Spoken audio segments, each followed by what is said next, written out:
आप स्वतंत्रता दिवस के इस पावन अवसर पर अपने विचार व्यक्त करने का सुअवसर प्राप्त कर मुझे हर्ष की अनुभूति हो रही है। यह हमारा 76वां स्वतंत्रता दिवस समारोह है।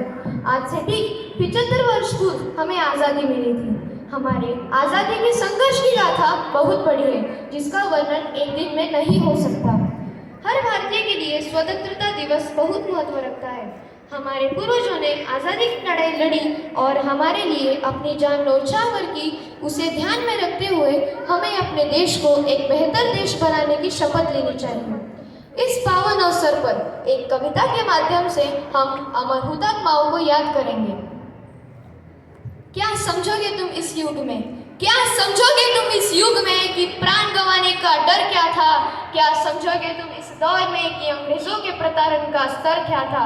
क्या देखा है रातों रात पूरे गांव का जल जाना? क्या देखा है वो मंजर बच्चों का भूख से मर जाना? कहने को तो धरती अपनी थी, पर भोजन का न एक निवाला था। धूप तो उगती थी हर दिन, पर हर घर में अंधियारा था। बैसाखी का पर्व मनाने हर घर से दीपक निकले थे।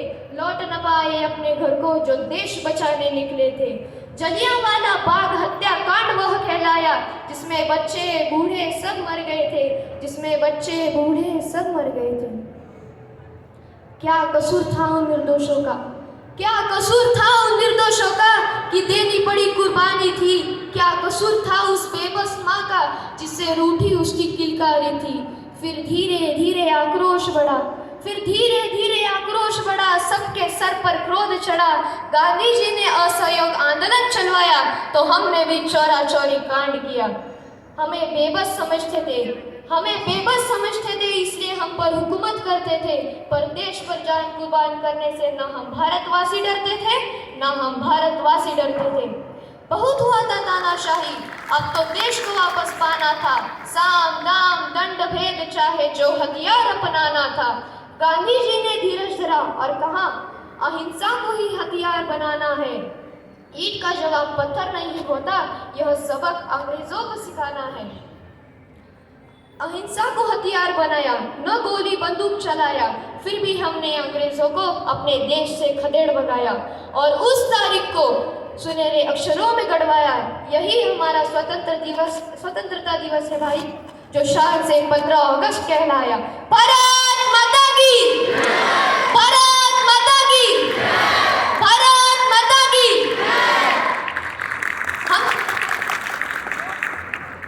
हम काफी भाग्यशाली हैं कि हमारे पूर्वजों ने हमें शांति और खुशी की धरती दी है, जहां हम बिना डरे रातों में सो सकते हैं।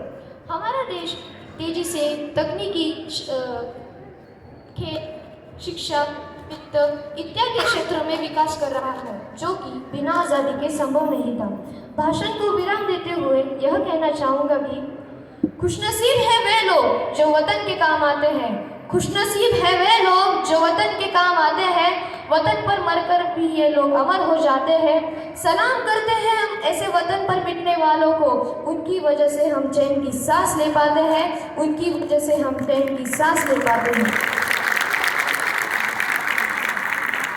आयोजकों ने मुझे यहाँ अपने विचार व्यक्त करने का अवसर दिया तथा मेरे मार्गदर्शक व अध्यापक वसंत सर, उन्होंने मुझे मार्गदर्शन किया। आप सभी को सहृदय से धन्यवाद। जय हिंद, जय भारत।